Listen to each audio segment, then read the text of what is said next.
উত্তরবঙ্গের মহাসড়কে যে লাল সবুজ বা রূপালি রঙের বাসটি ঝড় তুলত, যার হর্ন শুনলে বাস লাভারদের বুক কেঁপে উঠত, সেই পরিচিত দৃষ্টিটি আর দেখা যাবে না।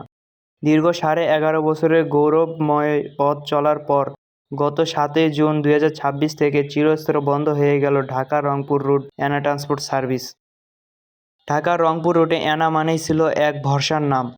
বিশেষ করে সাধারণ যাত্রী থেকে শুরু করে কঠোর বাস লাভারদের প্রথম পছন্দই ছিল অ্যানা। কিন্তু কেন? কারণ তাদের সার্ভিস ছিল সত্যিই দেখার মতো। অ্যানার সবচেয়ে দারুণ নিয়ম ছিল, কোনো নারী যাত্রীর পাশে যদি অন্য কোনো নারী যাত্রী না থাকতো, তবে সেই সিটটি তারা খালি রেখেই ছেড়ে দিত। তবুও কোনো পুরুষ যাত্রীকে সেখানে বসাতো না। রাস্তায় লোকাল বাসের মতো কোনো টিকিটবিহীন যাত্রী তারা কখনোই নিত না। আর স্টাফদের মার্জিত ব্যবহার ও সমানুবর্তিতা তো ছিলে প্রশংসনীয়। তাহলে হঠাৎ কী এমন হলো যে এত জনপ্রিয় একটি পরিবহন বন্ধ হয়ে গেল? আসলে এই পতনের শুরুটা কিন্তু হুট করে হয়নি। গাবতলী থেকে উত্তরবঙ্গের রুটটি বন্ধ হয়েছিল বেশ আগেই। আর অবশেষে বড় ধাক্কাটি আসে 2024 সালের আগস্ট মাসে, যখন তাদের মূল চালিকা শক্তি অর্থাৎ ঢাকা ময়মনসিংহ রুটটি বন্ধ হয়ে যায়। আর এর পেছনে মূল কারণ রাজনীতি।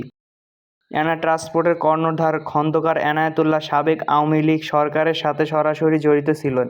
দেশের রাজনৈতিক পট পরিবর্তনের পর এবং বর্তমানে বিএনপি ক্ষমতায় আসার রাজনৈতিক প্রতিহিংসা ও নানামুখী চাপের মুখে পড়ে একে একে বন্ধ হয়ে যায় অ্যানার সব রুট।